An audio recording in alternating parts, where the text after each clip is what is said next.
killed little Nevaeh Buchanan. We brought you the tragic news yesterday. DNA tests have confirmed a child's body found near a river in southeastern Michigan is indeed little Nevaeh. The 5-year-old disappeared from her apartment complex in Monroe on May 24th. She was riding her scooter in front of her house. And no one's in custody. The case is priority #1 now for the state police forensic experts. And as they hunt for the killer, try and find out who did this, Nevaeh's family will lay this precious little girl to rest. A public funeral will be held on Saturday. We'll take your calls at 1-877-TEL-HLN. Joining us to talk about this, HLN law enforcement analyst Mike Brooks, also with us, criminal profiler Pat Brown. Mike, let's start with you. So we still want to find out cause of death. How long will it take before we find that out, and how difficult is that going to even be to assess? Well, you know, Mike, right off the bat, they said that there was no visible trauma, you know, no stab wounds, no gunshot wounds. So, you know, did she die of asphyxiation? Was there any kind of maybe poison used? We don't know. But I think before we get to toxicology, that could take some time. But we should hear something, a cause of death, probably within the next week, I'd say. Okay. Pat, how does that stall the investigation?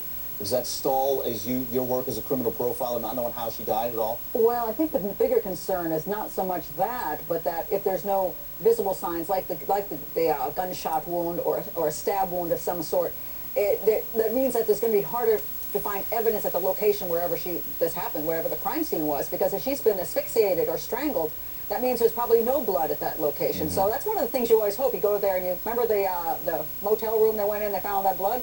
Great stuff, and if you know that you can use your DNA and match it to. But if you go into a house and somebody's just been asphyxiated, a lot of times there's no evidence left at all, and that'll be the bigger problem. Yeah, Mike, and reiterate for our audience, when we talk about, it's sick to talk about little Nevaeh again in the shallow grave by the river. There's the cement, a beer can nearby.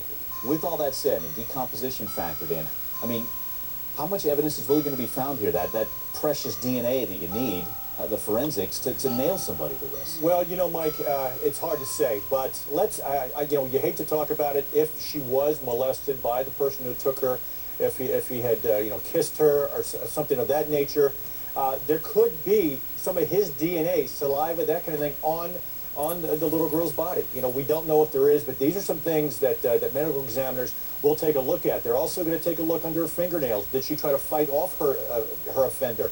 You know, all these kind of things, but, you know, they're not giving out much right now, and I don't blame them, you know, because they've also not named any suspects in this. Right. And Pat, as a criminal profiler, and you examine this case, where do you start? Take us from those closest to the family on out. What's your operation here? Well, Mike, I think first of all you do start with the family. You start with the mother, Jennifer Buchanan, and you listen to her story. And of course, the police are going to have to analyze that story itself to make sure that everything there is accurate and true. That there was a little girl that said Nevaeh was out in the parking lot. That actually happened, so that they can take suspicion away from Jennifer Buchanan herself. Once they've done that, then they're looking at an abduction, and they're going to obviously look at the closest people to her, which were these 2 sex offenders she was hanging around.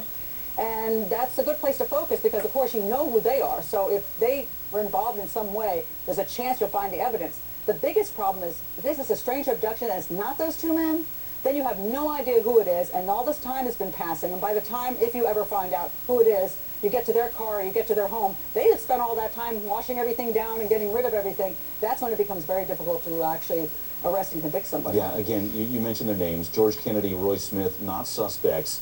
Now, they did violate parole by being in contact with Jennifer Buchanan, Nevaeh's mom.